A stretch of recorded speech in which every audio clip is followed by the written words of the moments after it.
ఓం నమః శివాయ శ్రీమాతలే నమః. మిత్రులకి శ్రేభిలాషులకి అలాగే నేను ఎంతగా ఆదరిస్తున్న యూట్యూబ్ ప్రేక్షకులందరికీ కూడా పేరు పేరు ధన్యవాదాలు. మిత్రులారా, మీ అందరికీ పరాదేవత ఎల్లవేళలా మీతో ఉండి మీ మనోవాంఛ నెరవేర్చాలని మనస్ఫూర్తిగా కోరుకుంటున్నాను. ఈరోజు వీడియోలో కుక్క ఎదురొస్తే మంచిదేనా, కుక్కలతో ఉన్న ప్రయోజనం ఏంటి, మనం ఎందుకంటే జాతకరీత్యా కుక్కని భైరవ స్వరూపంగా చూస్తాం. చాలామంది కుక్కని పెంచుకుంటూ కూడా ఉంటారు. మనం కుక్కని విశ్వాసానికి మారుపేరుగా కూడా చూస్తూ ఉంటాం. అయితే ఇక్కడ మన కుక్క ఇంట్లో కాపలాకి లేదా దొంగలు పట్టుకోవడానికి ఇలాంటి వాటికి మనం చాలామంది ఉపయోగిస్తుంటారు. ఈ కుక్క చాలా వరకు మనకి గ్రహస్థితుల్లో ఉన్న దోషాలను కూడా తగ్గిస్తుంది. అది కూడా దానికి సేవ చేయడం వల్ల. ఎందుకంటే చాలామందికి తెలియనిది, ఇంట్లో జంతువులు పెంచే విషయంలో ఆవుని పెంచవచ్చు, కానీ కుక్కని కానీ పిల్లిని కానీ మన శాస్త్రంలో పెంచడానికి అవకాశం లేదు. అంటే పెద్దలు ఎక్కడా కూడా దాని గురించి చెప్పలేదు. మనం దానికి సేవ చేయొచ్చు, అంటే పాలు పోయటం, ఆహారం పెట్టడం. ఎందుకంటే కుక్క భైరవుడికి చిహ్నం. అలాగే ముఖ్యంగా కొన్ని అశుభాలకు సంబంధించిన సంకేతాలను కూడా మనకి ఇస్తుంది అని చెప్పడం కూడా శాస్త్రంలో జరిగింది. కుక్కకి అతీంద్రియమైన శక్తులు ఉంటాయి. ఎన్నో విచిత్రమైన శక్తులు కూడా కుక్కలు చూడగలుగుతాయి. అలాగే కుక్కకి అలాంటి కనిపించినప్పుడు తన ఆహావాల్లో కూడా కుక్క మనకి చూపిస్తుంది. చాలామందికి గమనించరు. నోరు తెరిచి ఆకాశం వైపు చూస్తూ ఏడిస్తే ఒక వింత ధ్వనిలా అనిపిస్తుంది. కుక్క ఏడుస్తూ ఉంటుంది పైకి చూసి. ప్రత్యేకించి ఎవరి ఇంటి ముందైతే కుక్క అలా ఏడుస్తుందో ఆ ఇంట్లో ఏదో ఆపద రాబోతుందని మనకి పెద్దలు చెప్పిన విషయం. అంటే ఒక సంకేతంలో చూడాలి. అలాగే ముఖ్యంగా కుక్క కొంచెం సేపు అరిచిన తర్వాత అది ఊరుకుంటుందని అందరూ అనుకుంటారు, కానీ దాన్ని ఎవరు పెద్దగా పట్టించుకోరు. చాలామంది తోలేస్తూ ఉంటారు. ఇంటి ముందు అరుస్తూ ఉంటే వాడు రాళ్ళతో కొడుతుంటారు, తోలుతూ ఉంటారు.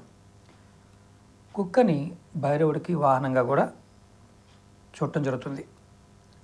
అంతేకాకుండా ఎవరికైనా దెయ్యము, భూతము, గాలి సోకినా, బాధపడుతూ ఉన్నా, తాంత్రిక శక్తుల వల్ల ప్రభావం వల్ల ఇబ్బంది పడుతూ ఉన్నా కుక్కని ఆరాధించడం, అంటే కుక్కకి ఆహారం పెట్టడం, కుక్కని జాగ్రత్తగా చూసుకోవడం వల్ల కూడా ఆ ప్రభావం తగ్గుతుంది. ఇది తంత్రశాస్త్రంలో చాలా గొప్పగా వివరించడం జరిగింది. అలాగే మనం కుక్క విషయంలో చేతనైనంత ఆహారం పెట్టడం, మనకి చేతనైనంత వరకు. అంటే బయట కుక్కలు కానీ వీధి కుక్కలు కానీ బిస్కెట్లు, పాలు ఇలాంటివి కూడా పెట్టవచ్చు. కేతు దోషం ఉన్నా, శని దోషం ఉన్నా తగ్గుతాయి. భైరవుడిని ఆరాధించడం వల్ల దోషాలు తగ్గుతాయి. అలాగే కుక్కలని వాటిని బాధించడం కూడా మనకి భైరవ దోషాలు కలుగుతాయి. వాటికి చాలామంది చాలా ప్రేమగా చూస్తూ ఉంటారు. కుక్కలకి అన్నం పెట్టిన, సేవ చేసిన మంచి ఫలితాలు ఉంటాయి. పెంపుడు కుక్కల కంటే వీధిలో ఉండే కుక్కల్ని ఎక్కువగా మనం ఆలనా పాలన చూస్తే ఇంకా త్వరగా ఫలితాలు ఉంటాయని తంత్రశాస్త్రం చెప్తుంది. అలాగే దోషాలలో ముఖ్యంగా కేతుకు సంబంధించిన దోషాలని ఈ కుక్కని పూజ చేయడం వల్ల ఖచ్చితంగా తగ్గుతుంది. అలాగే జ్యోతిషాస్త్రంలో కూడా ఈ నమ్మకం చాలా బలంగా ఉంది. సంతాన సంబంధమైన సమస్యలతో బాధపడుతూ ఉన్నా మీకు పరిష్కారం లభిస్తుంది. మీకు పిల్లలు సరిగా చదవకుండా, వృద్ధిలోకి రాకుండా బాధపడుతూ ఉన్న తల్లిదండ్రులు కాలభైరవుడు పూజ చేసి ఇలా కుక్కలకి ఆహారం పెట్టడం వల్ల ఖచ్చితంగా పిల్లల్లో విద్యలోనూ వాళ్ళ జీవితంలో స్థిరత్వం అనేది వస్తుంది. సంతానం లేనివారు కుక్కలకి సేవ చేయడం వల్ల మంచి ఫలితాలు కూడా పొందుతారు. అలాగే మీరు ఏదైనా పని మీద వెళ్తున్నప్పుడు ఇంటి నుండి బయటికి రాగానే ఒళ్ళు విరుచుకొని కుక్క మీకు ఎదురు వస్తే ఆ పనిలో ఎటువంటి ఆటంకాలైనా రావడానికి సంకేతం లేదా ఆ పని అనుకున్నది అనుకున్నట్లుగా కాకపోవడం జరుగుతుంది. అలాగే యాత్రలకు వెళ్ళినప్పుడు దేవాలయాలకు వెళ్తుంటాం కదా, అలాంటి సమయంలో కూడా మీరు మీరు మిమ్మల్ని చూసి ఆ కుక్క అరిస్తే మీకు ఏదో ఒక అవరోధం రాబోతుందని అర్థం. కుక్క కళ్ళు చాలా విచిత్రంగా చూస్తూ ఉంటుంది, అది ప్రవర్తిస్తూ ఉంటుంది.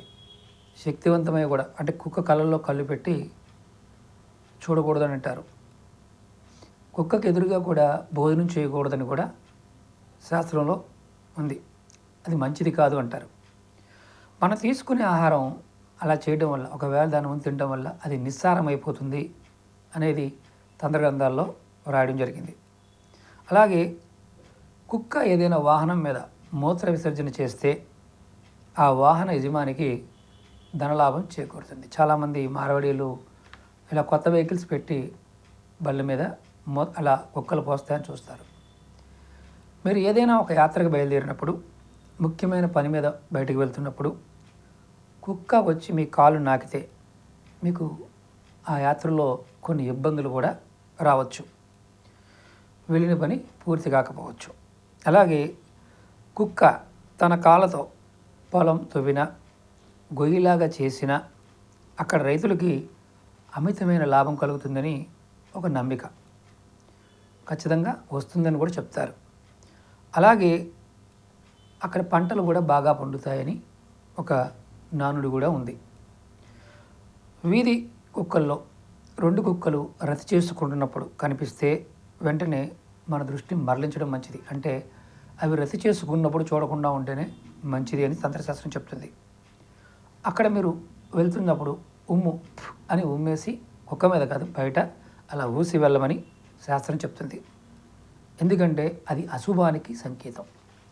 అంటే వాటికి కలవటం కూడా చూడటం మంచిది కాదనేది శాస్త్రంలో ఉండే ఒక నియమం.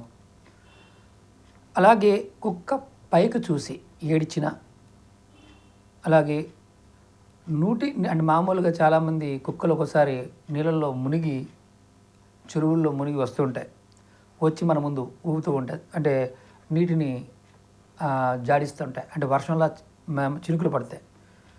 అంటే కుక్క నీళ్ళలో స్నానం చేసి వచ్చి అలా ఒళ్ళు జాడించిందంటే వాన పడడానికి అవకాశం ఉందని అర్థం. జాడిస్తే సమ్మర్లో సహజంగా తడి ఎక్కడ ఉంటే అక్కడ పడుకుంటాయి. 2 కుక్కలు వీధిలో పోట్లాడుకుంటూ అంటే మామూలుగా అవి 2 ఖర్చుకుంటూ ఉన్నప్పుడు ఎవరైనా ఆ వ్యక్తికి ఎదురయ్యింది, ఆ వ్యక్తి ముందే అవి గొడవ పడుతున్నాయి అనుకోండి, త్వరలో మనకి వ్యక్తులతో గొడవలు రాబోతున్నాయి అనేది దానికి ఇండికేషన్గా తంత్రశాస్త్రం చెప్తుంది. అలాగే ఎవరింటి వద్దనైనా సరే కుక్క కాళ్ళతో గోడ మీద కానీ తవ్వుతున్నట్టు కనిపించిన ఆ ఇంటికి, అంటే గోడ మీద బీకుతుంటే ఆ ఇంటికి దొంగల భయం ఉందని అర్థం. అలాగే సంధి సమయంలో ఆకాశం వైపు చూస్తూ 4 కుక్కలు ఒకేసారి అరిస్తే, అంటే ఏడుస్తూ ఉంటే ఆ ప్రాంతానికి ఏదో ఆపద రాబోతుంది, ఆ ప్రాంతంలో ఉన్న వారికి ఎవరికో ఆపద రాబోతుందని దాని అర్థం. బురదలో అంటే కుక్కలు కొంచెం సమ్మర్లో చల్లదనం కోసం బురదలో పడుకుంటాయి. అది బురదలో పడుకుని వచ్చి చెవులు ఆడిస్తూ ఉంటే మీకు ఏదో సమస్య రాబోతుందని అర్థం. అలాగే యాత్రకు వెళ్ళే సమయంలో, అంటే మీరు ఏదైనా దేవాలయాలకు వెళ్తున్న సమయంలో వస్త్రం కానీ ఏదన్నా నోటితో ఖర్చుకొని, ఒక తీగ ముక్క కానీ నోటితో ఖర్చుకొని కుక్క ఎదురైతే మీకు మంచి రాబోతుంది, శుభసూచకంగా చెప్పవచ్చు. అలాగే నోట్లో పండ్లు ఖర్చుకొని కుక్క ఇంట్లోకి వస్తే మీకు ఏదైనా పండు, అంటే ఫలాలు, ఫ్రూట్స్ పట్టుకొని ఏదైనా వస్తే ఆ ఇంట్లో గర్భం అంటే పిల్లలకి సంతాన ప్రాప్తి కలగబోతుందని అర్థం. అదొక సంకేతంగా చూడవచ్చు. అలాగే మండుతున్న కట్టెపుల్ల కానీ కర్ర కానీ నోట్లో పెట్టుకొని కుక్క ఎదురైతే ఆ వ్యక్తికి ఆపదలు రాబోతున్నాయి, ఆపదల్లో చిక్కుకోబోతున్నారని అర్థం. అలాగే ఎండిపోయిన ఎముక ముక్కలు కానీ నోట్లో ఖర్చుకొని మీకు కుక్క ఎదురైతే ఆ ఇంట్లో ఉన్న వృద్ధులకి ఆపద రాబోతుందని అర్థం. అలాగే ఈ సృష్టిలో ఉన్న జీవరాశి మొత్తం సమస్తం కూడా ఆ అంటే దేవాది దేవుడు సృష్టించిన పదార్థాలు అన్నీ కూడా మనతో పాటు. ప్రతి జీవిలోనూ ప్రతి పదార్థంలోనూ అంతర్గతంగా దైవశక్తి ఉంటుంది. దానిని మనం యంత్ర రూపంలోనూ, వస్తు రూపంలోనూ, చెట్టు రూపంలోనూ, మనిషి రూపంలో కూడా చూస్తూ ఉంటాం. అలాగే ప్రతి జంతువులో కూడా దైవశక్తి అనేది ఉంటుంది. కాబట్టి చులకనగా చూడకూడదు. అలాగే ఏ జంతువును కూడా బాధించకూడదు. మీ ఇంట్లో దక్షిణ భాగంలో ఇంటి పైన కానీ దక్షిణ దిక్కు కానీ కుక్క ఎక్కి కూర్చుంటే మీరు దుర్వార్తలు వినడానికి అవకాశం ఉంటుంది. ఇంట్లో వారందరూ దుఃఖానికి లోనవడం జరుగుతుంది. దక్షిణం వైపు కుక్క కూర్చొని పైన చూస్తూ ఉన్న, ఇంటి పైన మీ డాబా పైన దక్షిణ దిశలో కూర్చుంటూ ఉన్న ఆ ఇంట్లో ఏదో అశుభం జరగబోతుందని అర్థం. అలాగే కొంతమంది శాంతి ఏం చేయాలి చాలామంది ఆలోచిస్తుంటారు. పూర్వం రోజుల్లో అలా జరిగితే ఆ దోష పరిహారానికి ఆ కుక్క చెవులని చిన్న చిన్న ముక్కల్ని కట్ చేసేవారు పూర్వకాలంలో. ఎప్పుడంటే పట్టుకుంటారు కూడా, కేసులు కూడా అవుతున్నాయి. అలా చేస్తే ఆ దోషానికి పరిహారం లభిస్తుందని నమ్మేవారు. పూర్వం రోజుల్లో అలా చేసేవారు. అది అలా ఎవరైనా చూసి ఉంటే ఖచ్చితంగా కామెంట్ చేయండి. అలాగే అదే కుక్క తూర్పు కానీ పడమర ఉత్తర దిశల్లో ఎక్కితే మాత్రం శుభం, లాభం కలుగుతుంది. అలాగే ఎప్పుడైనా మీరు బ్రాహ్మణులకి దానం ఇవ్వాలని మనం చాలామంది అనుకుంటూ ఉంటారు. అన్ని సమయాల్లో బ్రాహ్మణులకు దానం ఇవ్వాలి రూల్ ఏం లేదు శాస్త్రంలో. మీరు మీ చెల్లెళ్ళకి, మేనల్లుడికి, మేనమావకి, మేనత్తలకి, అలాగే దరిద్రంతో బాధపడుతున్న వారికి కూడా దానం ఇవ్వడం వల్ల 1,000,000 రెట్లు ఫలితం లభిస్తుంది. అలాగే ఇవన్నీ ఎలా ఉంటాయంటే, మీరు ఏదైనా సరే చెయ్యాలి, చెందాలి అనుకున్నప్పుడు కుక్కని ఆరాధించడం వల్ల రాహుకేతువుల యొక్క ప్రభావంతో పాటు శని ప్రభావం కూడా తగ్గుతుంది. కుక్కగా ఆహారం పెట్టడం వల్ల కూడా మంచి ఫలితాలు వస్తాయి. నెక్స్ట్ వీడియోలో మీకు అదృష్టవంతులు కావాలంటే ఏం చేయాలనే వీడియోలో మీకు చెప్తాను. మీకు ఈ వీడియో నచ్చినట్లయితే లైక్ చేయండి, ఛానల్ సబ్స్క్రైబ్ చేసుకోండి, పక్కనే ఉన్న గంట సింబల్ని యాక్టివేట్ చేసుకొని ఈ వీడియోని 10 మంది మిత్రులకి షేర్ చేయండి. ఓం నమః శివాయ, శ్రీమాత్రే నమః.